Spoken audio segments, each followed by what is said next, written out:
Hello and welcome to Quick Charge by Electrek, keeping you in the fast track with daily Tesla and electric vehicle news. I'm Mikey G, and it's Thursday, July 7th. Elon Musk suggests that Tesla will make a highly configurable Robovan to transport both people and cargo. This is an interesting and likely distant goal. In a production roadmap earlier this year, Musk said that the focus will be on production ramps for existing programs, and the automaker doesn't plan to unveil new vehicles or bring to production previously unveiled products, such as the Cybertruck. However, Musk did promise a massive wave of new Tesla products coming in 2023. This new possible van could be tied to the robo-taxi program, considering Musk referred to it as a Robovan. Tesla making an electric van, or a vehicle to transport a higher number of people, is something that has been discussed many times, including a shuttle to be used in underground tunnels created by the Boring Company.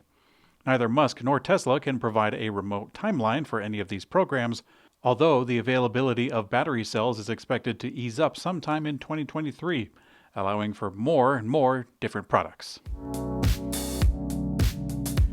According to a memo from the Whitehouse, Tesla is preparing to open its Supercharger network to non-Tesla electric vehicles later this year. Until now, the opening of the network has been slow and right now limited to Europe. Undoubtedly, a big reason for this is the charger connector. Some time ago, Europe established the CCS connector as a standard, and Tesla was forced to follow suit in the old world. Here in the USA, no such standard was handed down, and as a result, Tesla grew to have the largest, most comprehensive network across the land with its own proprietary connector. Earlier this year, Musk hinted that Tesla will be adding a CCS connector directly at the stations, allowing for other vehicles to plug in. Now, in an excerpt about Tesla, the White House writes, quote, "Later this year, Tesla will begin production of new supercharger equipment that will enable non-Tesla EV drivers in North America to use Tesla superchargers." Now, it is strange to see this news coming from the White House, but it would make sense that they would know since they met with Tesla regarding the issue back in April. The federal government is making $7.5 billion available to accelerate electric vehicle infrastructure in the U.S., and one of the conditions has to be that they have accessibility for other automakers.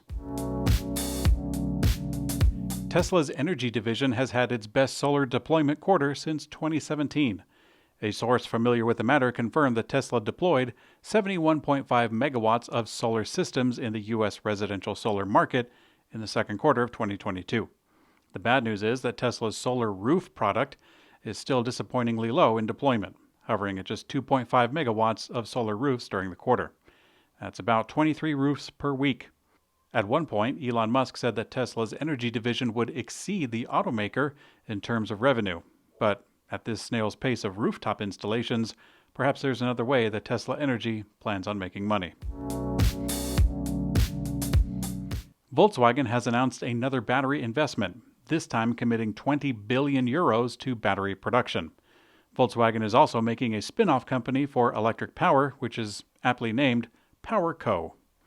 The initial development for the new factory was made during VW's Power Day event last March, but today we get more details.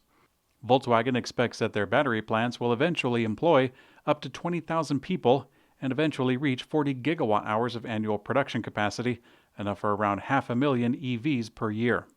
Aside from the German plant, which has been announced, Volkswagen has ambitions for 2 more plants that will join in and run on 100% renewable electricity. The plan is to drop battery costs by about 50% from today, aiming for a cost lower than $100 per kilowatt hour. It'll be nice when these plants come online, but it's still down the road a little ways. Right now, Volkswagen, like much of the EV industry, is sold out for the year, and many anticipate supply constraints not meeting demand, and this becoming the new normal. Ahead of the start of production this fall, Lexus continues to share more pieces of its RZ 450e electric SUV, this time showcasing a Yoke steer-by-wire system. Part of Toyota's electrification strategy has included the new BEV models from its luxury brand Lexus, the first of which is the RZ 450e. It was initially unveiled this past April, but now some media outlets were invited to try it out in person, and the steering system looks like a lot of fun. According to Lexus, this RZ 450e is scheduled to be released in late November of 2022. We will see actually how many they intend on delivering when numbers come in about this time next year, but we don't have high hopes for a large amount of units to be sold. Lexus, as part of the broader Toyota umbrella, has been opposing EV adoption across the world, so there's that. In today's community comment found on YouTube, a channel called Cybertruck Driver asks, misleading or criminally paid for FUD? Now, undoubtedly, this is in reference to media outlets who yesterday posted headlines that read that Tesla was no longer the largest EV maker in the world, which, of course, was not accurate.